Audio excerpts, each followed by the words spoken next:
Also this, tonight there are two reports that both Russia and China are pushing back on.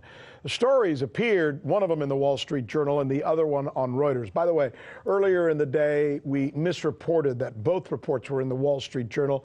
We just wanted to make sure we clarified that to be more correct and transparent. In one report, China is said to be in talks with Juan Guaido, the self-proclaimed president of Venezuela. China's denying that story. And then there's the other story saying that, or claiming that CITGO, the Venezuelan oil giant, is moving into a joint venture with Russia. Again, asked about that for their reaction. Russia's essentially saying, what? We didn't know anything about it. And then there's this odd meeting that happened that I got to tell you about. It's a meeting between two top officials, one representing Russia and the other representing the United States of America. This thing's starting to sound a little bit like a Fellini movie. So here we have two U.S. officials, Michele Greenstein, or a U.S. official and a Russian official, and they have a conversation that doesn't seem to be adding up. Tell us what's going on. Right, so they spoke on the phone yesterday, although it seems like neither of them were really speaking to the other. The State Department says that Mike Pompeo told Sergey Lavrov, the foreign minister of Russia, that the U.S. is committed to holding Russia accountable for its use of a chemical weapon. As you know, Washington alleges that Moscow was involved in poisoning one of their ex-spies using a nerve agent. Moscow denies the allegations and says that these accusations do not hold up to scrutiny. Now, the State Department also said that Pompeo told Lavrov that Russia needs to prove compliance with the INF Treaty, and that if they don't, the treaty will expire in 6 months.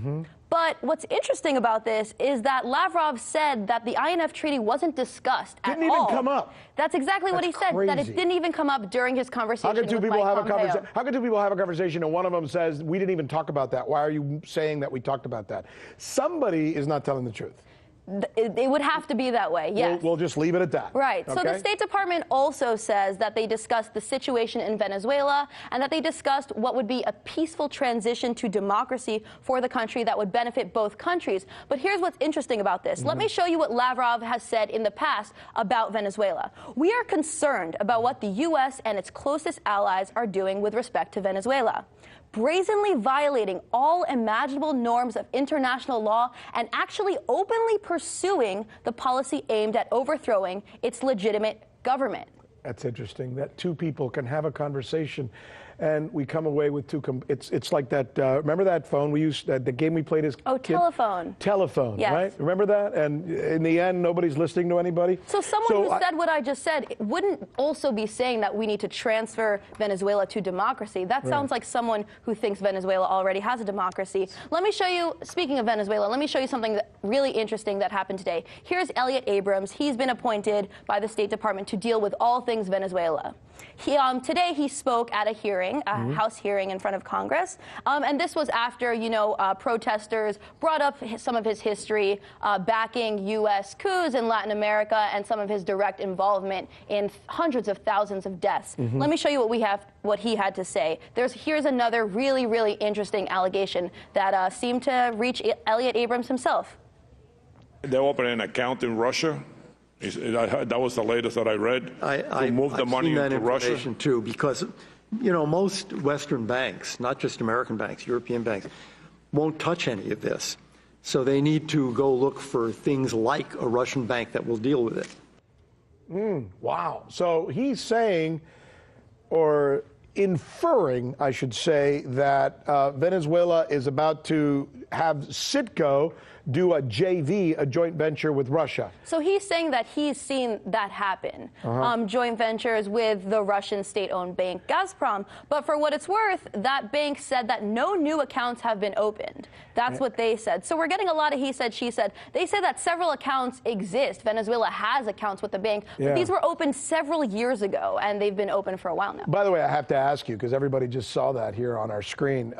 There was some guy screaming at him. Did this happen today while he was screaming? Today, so that was one of the protesters. Hey, Kevin, would you mind putting that back up again? I don't know. Do we have that tape? Can you show that once again? This guy's screaming at Eliott Abrams while During he this is congressional speaking hearing. today about this thing? This was one of many protesters that brought up Eliott Abrams' past this morning, yeah. This is fascinating that he gets this kind of heat, and this is kind of like from a citizen. All right, here it is. Let's watch this. Wow. So we don't have sound on this, unfortunately, but what he's saying is, Eliott Abrams, you were involved in death squads in Guatemala, El Salvador, Nicaragua. What's to say you're not going to do the same thing with Venezuela? And you see, this is interesting because, too often, wow, look at that guy getting thrown up against the wall. Yeah, one of many people that were escorted out today. Too often, we give microphones to officials, we give microphones to people like Eliott Abrams. But here we have a citizen of the United States of America who took it upon himself to go to a hearing. And last time I checked, in this country, it's a democracy, it's a right? democracy, right? And we all have a right to peacefully assemble, and we all have a right to state our claims. That's what the Constitution says. Not only that, but we claim the right to impose democracy on other countries. So yeah, but before we get too far off, no. Fact of the matter is, a man showed up. He's a citizen. He wanted to speak. He gave his points, and I'm glad that we had a chance to show him here about what he's doing, because I think that's as newsworthy as anything else we do. Yes. Good job. Thanks for bringing us up to date on all this information. I'm Rick Sanchez. You found us on YouTube, and that's awesome. But you know what? I'm also live every night at 7 and 8 p.m. Eastern on DirecTV and Dish and cable and satellite, the RT app, and Pluto TV. I'll see you there.